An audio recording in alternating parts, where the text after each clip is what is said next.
नमस्ते, म कलाकार जयकिशन बस्नेत। अहिले म शङ्खमूलमा छु। शङ्खमूलमा अहिले यहाँ हाम्रो पवित्र लामाजी हुनुहुन्छ र यहाँ हामी केही खाद्यान्नहरू हाम्रो केही मित्रहरूलाई प्रदान गर्दैछौँ र यसको संयोजक हाम्रो पवित्र लामाजी यहाँ पछाडि बसिरहनु भएको छ र यसपछि हामी तल अर्को ठाउँमा पनि जाँदैछौँ। आज हामी होइन विभिन्न अशक्त अपाङ्ग दाजुभाइ दिदीबहिनीहरू र अनाथ बालबालिकाहरू उहाँहरूलाई खाद्यान्न लत्ता कपडाहरू प्रदान गर्दैछौँ। अहिले फर्स्टमा चाहिँ हामी अहिले यहाँ छौँ शङ्खमूलमा र यसपछि हामी अलिकति तल पनि जान्छौँ। अहिले हामी यहाँ अहिले 3 जना हुनुहुन्छ दाजुभाइ दिदीबहिनीहरू, उहाँहरूलाई केही खाद्यान्नहरू हामी प्रदान गर्दैछौँ।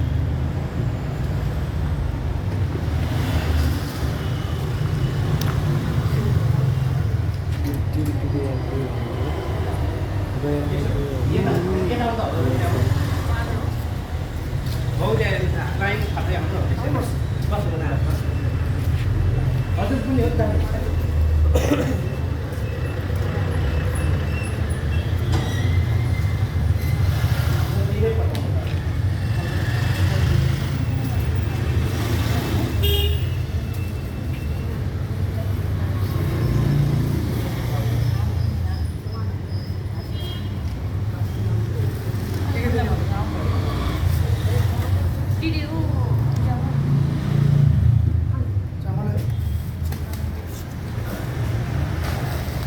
सक्नुहुन्छ?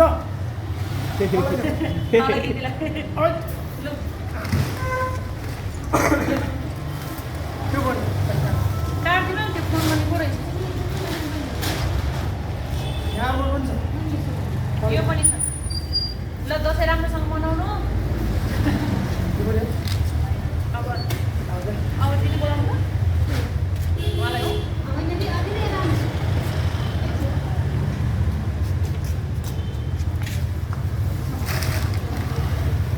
दसैँको शुभकामना। दसैँ राम्रोसँग मनाउनु। यो चाहिँ हाम्रो विदेशमा रहनुभएका नेदरल्यान्डमा रहनुभएका दिदी हुनुहुन्छ रेखा जङ्गम, उहाँले चाहिँ तपाईँहरूलाई पठाउनु भएको हो दसैँको उपलक्ष्यमा। अनि दाई हुनुहुन्छ आदरणीय दाई जयकिशन बस्नेत, हाम्रो हिरो पनि हुनुहुन्छ, तपाईँले फिल्म पनि हेर्नुभयो होला दाईको। अनि माधव दाई पनि हुनुहुन्छ, माधव दाईले धेरै पहल गर्नुभयो तपाईँहरूको लागि, यहाँ यस्तो व्यक्तिहरू हुनुहुन्छ भनेर उहाँले चाहिँ अब यस्तो ठाउँमा यस्तो व्यक्तिहरू हुनुहुन्छ है, गर्नुपर्छ, उहाँ आफै अशक्त भइकन पनि गर्नुपर्छ भनेर भन्नुभयो। त्यही भएर आशीर्वाद दिनु है दिदीहरूलाई।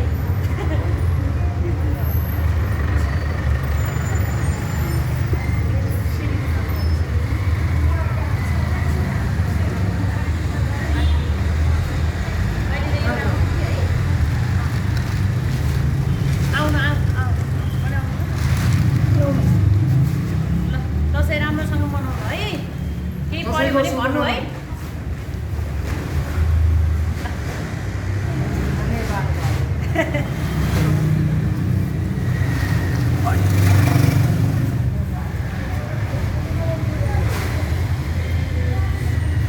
दसैँको शुभकामना। दसैँको शुभकामना, दसैँ राम्रोसँग मनाउनु अनि आशीर्वाद दिनु।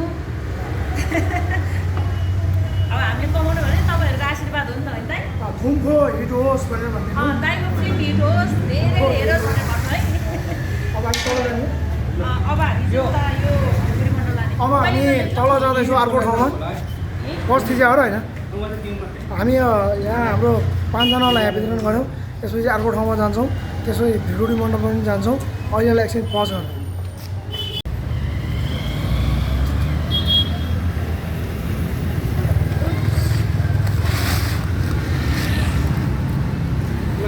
लगाइहाल्नु सब गाडीको जानुहोस्, गाडी चढ्नुहोस्।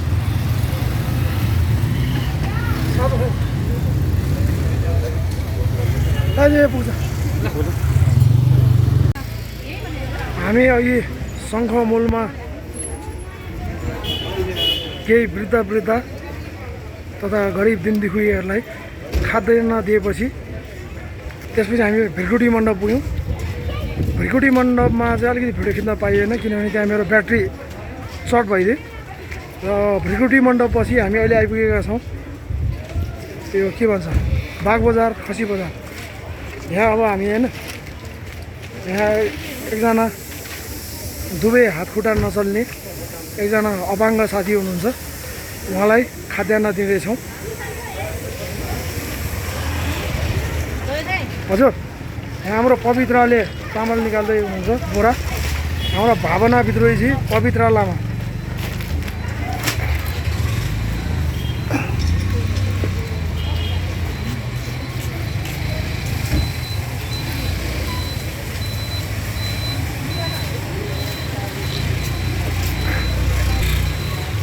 हामी आज चाहिँ सबको घर घरमै, किनभने अपाङ्गता भएको मान्छेहरू सबै ठाउँमा पुग्न सक्नुहुन्न, त्यही भएर उहाँहरूको घर घरमै गएर हामी अहिले सङ्घमूलमा गएको थियौँ, त्यसपछि भिलकुटी मण्डप र अहिले आएर हामी यहाँ खसी बजार है, पुतली सडक खसी बजार।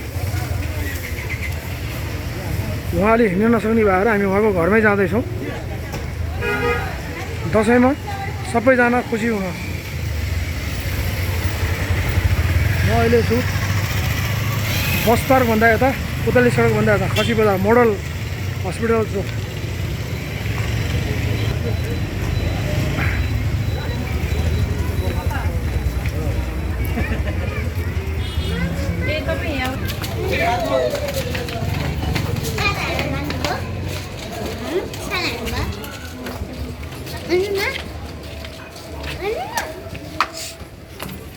हामी उहाँको कोठामा जाँदैछौँ है। अगाडि हुनुहुन्छ पवित्र लामा।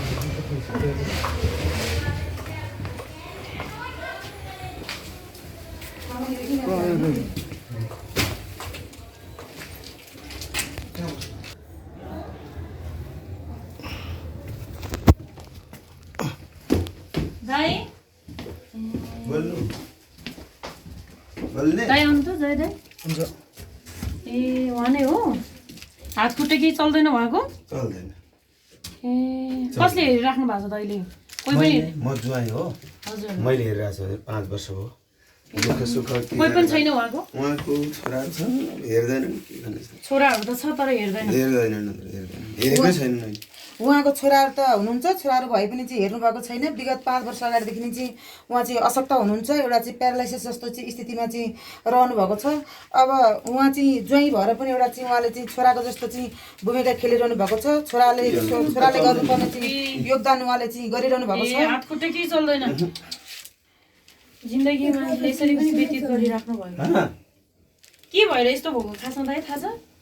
यो सिधै सुतेको बेलामा बिहान हात खुट्टै नचल्ने भयो, त्यहाँदेखि हस्पिटल लगेँ, प्यारालाइस भयो अनि कति ठाउँ थेरापीमा लगेँ, सप्तुङ्गेल लगेँ, सोल्टिमोड लगेँ, कहाँ टङ्गाल लगेँ, कहीँ भएन।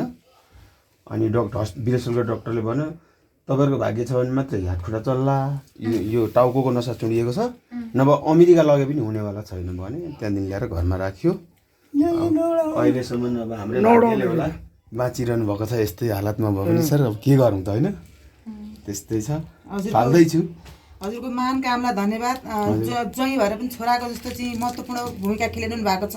त्यो खालको चाहिँ आफ्नो ससुरा बुवाको लागि चाहिँ त्याग गरिरहनु भएको छ, त्यति सङ्घर्ष गरिरहनु भएको छ। एउटा चाहिँ काठमाडौँ केन्द्रीय राजधानीमा बसेर चाहिँ यस्तो चाहिँ सङ्घर्ष गरेर दुःख गरेर चाहिँ एउटा चाहिँ लुगा सिउने मेसिन चलाएर चाहिँ यत्रो चाहिँ आफ्नो बालबच्चाको आफ्नो व्यक्तिगत समस्या त छँदै छ, त्यो समस्याको बावजुद बुवालाई तपाईँले यसरी चाहिँ सहयोग गर्नुभएको छ। आफ्नो ससुरा बुवालाई चाहिँ आफ्नो जन्म दिने बुवाको ठाउँमा राखेर चाहिँ तपाईँले हेर्नुभएको छ। तपाईँको चाहिँ सराहनीय कामको लागि चाहिँ सब आम अन्तर्राष्ट्रिय रूपबाट पनि तपाईँलाई चाहिँ एउटा चाहिँ उच्च मूल्याङ्कन गरिएको छ। र तपाईँको चाहिँ यस्तो खालको चाहिँ समाजसेवी भावना, यस्तो खालको चाहिँ आत्मीय भावना, तपाईँको प्रेमपूर्ण भावना चाहिँ सधैँ चाहिँ यो सदाचार, यो चाहिँ तपाईँप्रतिको चाहिँ मानवता, तपाईँप्रतिको चाहिँ माया ममता प्रेम स्नेह सधैँभरि चाहिँ बुवाप्रति चाहिँ सबै तपाईँ चाहिँ एउटा नतमस्तक भएर चाहिँ लागिरहनुहोस्। हाम्रो शुभकामना। तपाईँको चाहिँ महान व्यक्तित्वलाई चाहिँ हामी सबैले चाहिँ नेपालबाट मात्रै होइन चाहिँ एउटा चाहिँ अन्तर्राष्ट्रिय स्तरबाट चाहिँ तपाईँको प्रति चाहिँ एउटा चाहिँ नजरअन्दाज गरिएको छ। अहिले चाहिँ तपाईँको चाहिँ नेदरल्यान्डमा रहनुभएकी चाहिँ दिदी सर, उहाँ चाहिँ के अरे चाहिँ नायक पनि हुनुहुन्छ, उहाँ चाहिँ डाइरेक्टर पनि हुनुहुन्छ है। त्यसपछि पवित्र लामा चाहिँ एउटा चाहिँ सशक्त चाहिँ समाजसेवी राजनीतिक कर्मी, सँगसँगै चाहिँ उहाँ चाहिँ बेवारिसे लास व्यवस्थापन बेवारिसे लास व्यवस्थापन जो कि चाहिँ सडकमा चाहिँ एउटा चाहिँ आफ्नो चाहिँ बुवा आमाको चाहिँ लास उठाउन नसकिकन त्यो लासहरू चाहिँ यत्रतत्र बाटोमा छरिरहेको अवस्थामा चाहिँ उहाँले चाहिँ त्यो बेवारिसे रहेका लासहरूलाई उठाएर चाहिँ उहाँले चाहिँ सद्गत गर्नुभएको छ, उहाँले चाहिँ दाह संस्कार गर्नुभएको छ। अब चाहिँ उहाँ चाहिँ यस्तो चाहिँ पहिलो महिला हुनुहुन्छ कि आजभन्दा विगत 10 वर्ष अगाडिदेखि चाहिँ उहाँ चाहिँ त्यो काममा लाग्नु भएको छ। बेवारिसे लास व्यवस्थापन अथवा चाहिँ बेवारिसे लासलाई चाहिँ पहिलो चाहिँ दाह संस्कार दिने, पहिलो दागबत्ती दिने महिला पवित्र लामा चाहिँ हाम्रो सामु हुनुहुन्छ। उहाँको बिचमा चाहिँ हामीले चाहिँ यो तपाईँहरूको लागि चाहिँ भनौँ अशक्त असहाय गरिब निमुखा आम नेपाली नागरिकको बिचमा चाहिँ हामीले चाहिँ सहयोग आफ्नो प्रदान गर्न चाहिँ हामी चाहिँ सक्सेस भएको छौँ। यो महान अभियानमा म चाहिँ कलाकार के अरे जयकृष्ण बस्नेतज्यू र चाहिँ समाजसेवी राजनीतिकर्मी पवित्र लामाज्यूलाई चाहिँ मैले चाहिँ हार्दिक आभार व्यक्त गर्दै तपाईँको स्वयं पनि चाहिँ एउटा चाहिँ छोरा भएर पनि ज्वाइँ भएर पनि एउटा छोराको भूमिका खेल्नुभएको छ। ज्वाइँ भएर पनि छोराको जस्तो महान काममा चाहिँ तपाईँ चाहिँ लाग्नुभएको छ। अब आफ्नो ससुरा बुवालाई चाहिँ आफ्नो जन्मदिने बुवाको ठाउँमा राखेर तपाईँले चाहिँ यत्रो सहयोग गर्नुभएको छ, त्यसमा चाहिँ हामी चाहिँ हार्दिक आभारी छौँ। धेरै पनि आउनु भएको छ जयकिशन बस्नेत तपाईँलाई भेट्न सहयोग लिएर होइन, र विदेशमा रहनुभएका रेखा जङ्गम दिदी पनि हुनुहुन्छ होइन। उहाँले पनि तपाईँहरू जस्तो व्यक्तिलाई नै सहयोग गर्नु भन्नुभयो अनि हामी यहाँ आयौँ। तपाईँको ज्वाइँ अनि भावना दिदी अनि यशोदा भाउजूको कारणले हामी यहाँ आइपुग्यौँ होइन। के भन्नुहुन्छ, तपाईँलाई के खान मन लाग्छ, के चाहिएको छ, उहाँहरूलाई के भन्नुहुन्छ तपाईँ भन्नु त दाइ, भन्न सक्नुहुन्छ, बोल्न सक्नुहुन्छ? उहाँलाई गाह्रो हुन्छ, गाह्रो हुन्छ, गाह्रो हुन्छ बोल्न सक्नुभयो भने उहाँलाई बोल्न गाह्रो भइसक्छ। ठिक छ ठिक छ ल ठिक छ ल बुवा दर्शन गरे है। यस्तै छ खानुहुन्छ बिहान सक्नुहुन्न अनि भात खानुहुन्छ थोरै होइन त? ज्याक्क सुतिरहनुहुन्छ, म काम गर्छु, बेलुका आइहाल्छु। अघि हामी एकजना वृद्ध बुवा जसको प्यारालाइसिसको कारणले गर्दाखेरि होइन वर्षौँदेखि उहाँ एउटै कोठामा बसिरहनु भएको थियो। उहाँलाई केही खाद्यान्न दिएर आयौँ र अहिले अर्को एकजना महिला हुनुहुन्छ, उहाँ पनि एकदमै गरिब दुःखी, उहाँलाई हामीले केही सहयोग गर्दैछौँ।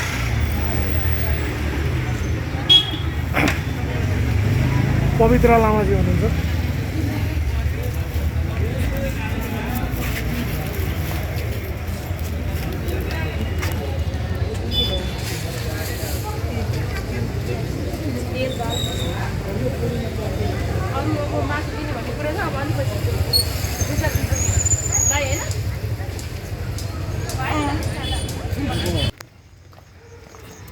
अहिले अन्धकार भइसकेको छ, रात परिसकेको छ। हामी अहिले आइपुगेका छौँ बौद्धभन्दा यता आनी गुम्बा भएको ठाउँमा, कपनमा हाम्रो पवित्र लामा, हाम्रो रेशम तामाङ, यहाँ मायाको कोसेली अलिअलि अझ बाँकी छ, त्यो झिक्दै हुनुहुन्छ। रात परिसक्यो यार, बिहानदेखि हिँडेँ आज। मेरो कालीमा अझ सामान बाँकी छ। हाम्रो पवित्र लामा खाद्यान्नहरू झिक्दै हुनुहुन्छ। रेशम तामाङ हाम्रो पाइलट साहब,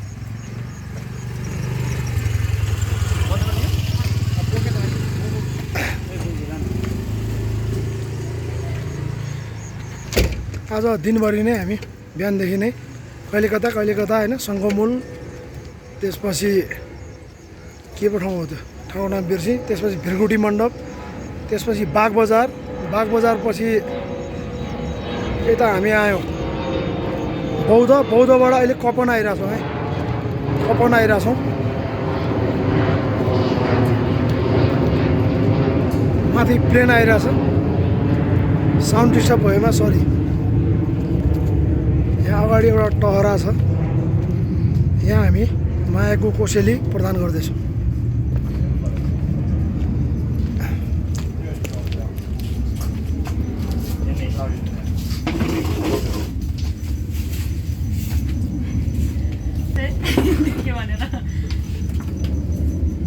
यतिखेर हामी कपनमा आइपुगेका छौँ।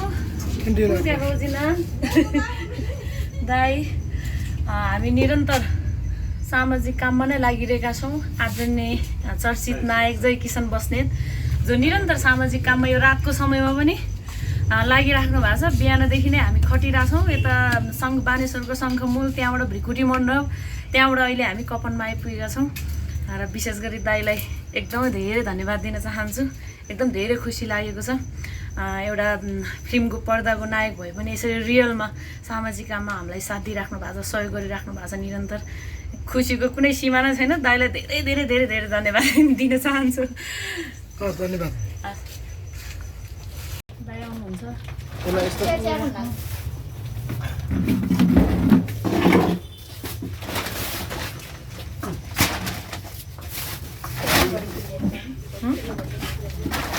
अलिक बोकेर हाम्रो पवित्राजीको तर्फबाट दाईको तर्फबाट पनि एकजना दिदी हुनुहुन्छ। सबैजना फेरि पनि त्यस्तो केही समस्या पऱ्यो भने भन्नु होला होइन। दाईहरूले क्या त्यो बत्ती टल्किँदो रहेछ केही पनि हुँदैन। कहिलेकाहीँ एन्ट्री लाइटमा राति यस्तै हो होइन। राम्रोसँग होइन म अहिले खेल्छु के राख्नु